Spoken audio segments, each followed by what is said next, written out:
Hi everyone! In this video, we're going to take a look at the updated Study Player.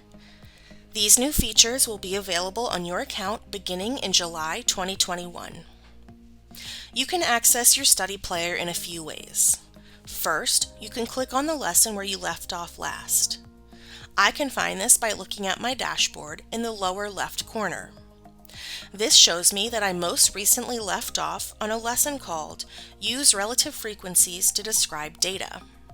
In fact, I can see that I stopped working on the collection called Relative Frequencies after 3 seconds. Clicking on the blue play button will bring me right back to that page so I can keep working. Another way to access the Study Player is by going to My Learning Journey by clicking on the header here that says Learning Journey, or by clicking on Learning Journey at the top of the screen. Recall that the Learning Journey shows me all of the lessons I have available to work on, broken up into milestones. I can see information about lessons I have already tried, and I can find new ones to work on. Remember, your goal is to master these lessons. This means that you score 80% or better on the assessment at the end of each lesson. You can try lessons again by clicking on them. In many cases, a lesson will include a collection of resources to help you review the concepts, and an assessment designed to figure out if you've mastered the material. Click on a lesson to see what it includes. Then click on the first item inside. In this case, I'm going to work on a lesson called Use Relative Frequencies to Describe Data. I can see that the first part of this lesson is a collection called Relative Frequencies. Then I can see that the collection is followed by a check for understanding or assessment called Use Relative Frequencies to Describe Data. I'm going to start with the collection to make sure I review the material before I test myself on it. Let's begin by clicking the blue play button. This brings me to my Study Player. On the left side of the Study Player, I can see the items included in this collection. For example, I can see that there are 4 video resources and 2 practice questions. Since I haven't spent much time on this lesson before, I'm automatically starting at the beginning of the collection. However, I can click among the different items in the collection to move between them out of order. You can also move from item to item by clicking Next in the lower right corner. If there are additional instructions required for any of these resources, they will pop up automatically at the bottom of your screen. Notice that your study timer is running as you work in a collection. The study timer tracks active work time, breaking it up into time spent on collections like this and on assessments.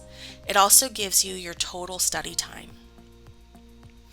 You can leave feedback on any of the resources by clicking here where it says Give Feedback. This is optional, but it does help. At the end of the collection, click the green button that says Summary. This will give you a report about the time you spent on each resource and, if there are practice questions, whether you got them right or wrong.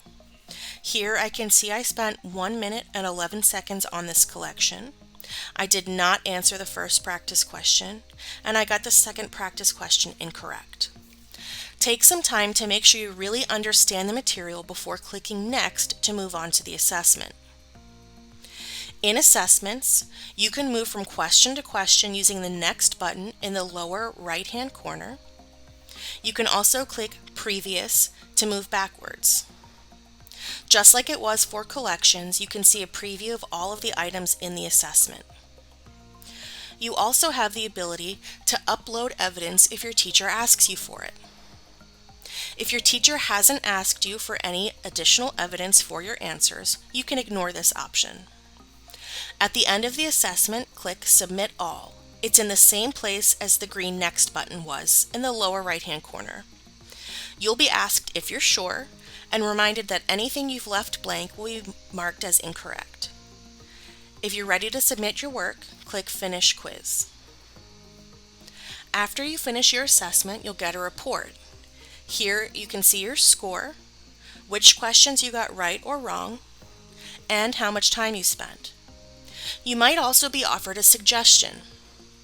If you've mastered the concepts by scoring 80% or better, you'll be offered a challenge assessment. You can accept the challenge or save it for later. These are more advanced questions to really test what you know. Challenges you accept will show up in your learning journey and on your dashboard. If you struggled on the assessment like I did, you might be offered some support materials. It's a good idea to click Continue to review and then try the assessment again. However, you can click Not Now to save the suggestion for later.